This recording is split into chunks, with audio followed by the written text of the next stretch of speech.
3 start. Good morning students.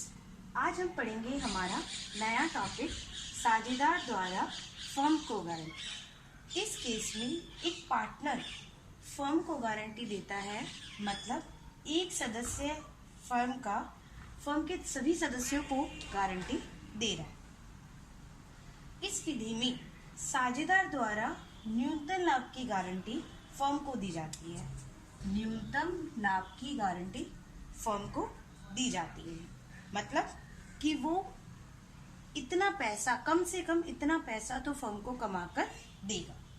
सबसे पहले शुद्ध लाभ में न्यूनतम लाभ गारंटी में हुई कमी की राशि को जोड़ेंगे। इसमें हम क्या करेंगे कि जो हमारा नेट प्रॉफिट दिया होगा उसमें हम वो अमाउंट जोड़ेंगे जो साझेदार ने न्यूनतम गारंटी का दिया था लेकिन वो कमा नहीं पाया। जैसे मैं आपको बता देती हूँ, मान लीजिए साझेदार ने गारंटी दी थी 60,000 की और उसने कमाया सिर्फ 40,000, तो उसकी कमी का अमाउंट कितना है? 60,000 माइनस 40,000 मतलब 20,000। ये अमाउंट हम शुद्ध लाभ में जोड़ेंगे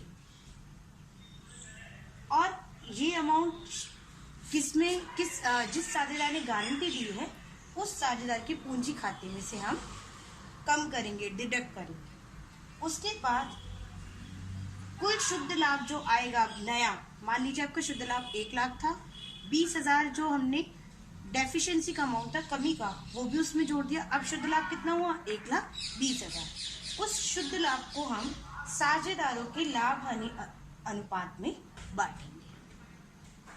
इसके लिए हम एक एग्जाम्पल लेंगे, वो एग्जाम्पल मैं अभी आपको समझाती हूँ। फॉर एग्जाम्पल देखिए, ए, बी और सी 5:3:2 के रेशो में पार्टनर्स है। सी फर्म को 60,000 की मिनिमम गारंटी दे रहा है, लेकिन सी दे गारंटी कितने की रहा है? 60,000 की, लेकिन हम वो अर्जित कितना करते हैं साल में? सिर्फ 40,000। फर्म का कुल शुद्ध लाभ 1 लाख रुपए है। प्रॉफिट को बांटने के लिए हमें लाभ नियोजन खाता बनाना है। इंग्लिश में देख लीजिए, A, B and C are partners in a firm, their profit sharing ratio 5:3:2। C gives guarantee to firm of minimum profit ₹60,000, but he earns only ₹40,000. Total net profit of firm during the year is ₹1 lakh. Prepare P&L appropriation account. अब इस question को solve करने के लिए हम P&L appropriation account बनाते हैं।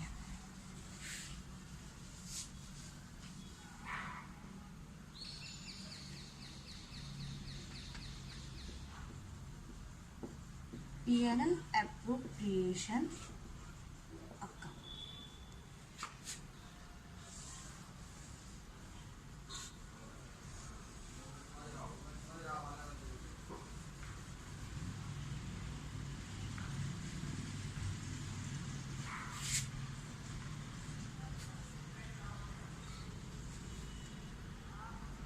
Particulars format हमारा वही है, अमाउंट, पर्टिकुलर्स और अमाउंट। सबसे पहले हम यहाँ प्रॉफिट लिखेंगे। प्रॉफिट क्या है हमारा? By net profit. क्वेश्चन में हमें दिया गया है और वो है हमारा 1 लाख रुपए। उसके बाद मैंने आपको बताया था कि हम ये बताएंगे कि जिस पार्टनर ने हमें गारंटी दी है, क्या उस पार्टनर उसने प्रॉफिट कमाया है? नहीं। यहाँ पर प्रॉफिट कमाया था पार्टनर ने। गारंटी अमाउंट उसका कितना था? गारंटी अमाउंट था प्रॉफिट का 60,000, but C's earn only 40,000। So deficiency amount मतलब कमी का जो अमाउंट है हमारा, वो कितना है? 60,000 माइनस 40,000 बराबर 20,000।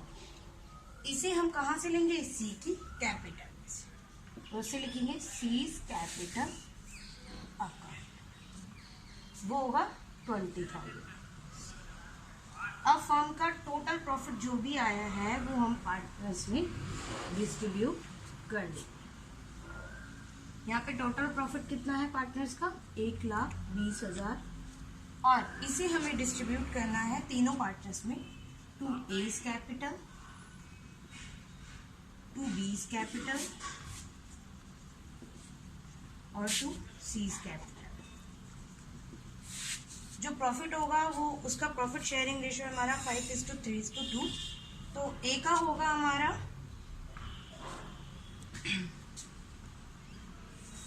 ए का जो हमारा प्रॉफिट होगा वो मैं आपको बता देती हूँ। A's capital A's profit equals to 1,20,000 into 5:10, जबकि बी का होगा बीज प्रॉफिट 1,20,000 इंटू 3:10 और ऐसे ही आपका सी का प्रॉफिट होगा 2:10।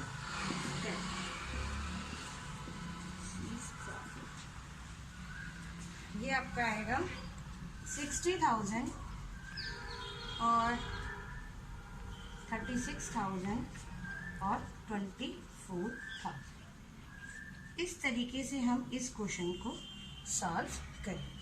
अगर किसी भी स्टूडेंट को किसी भी तरह की कोई प्रॉब्लम है तो आप मुझसे पूछ लें।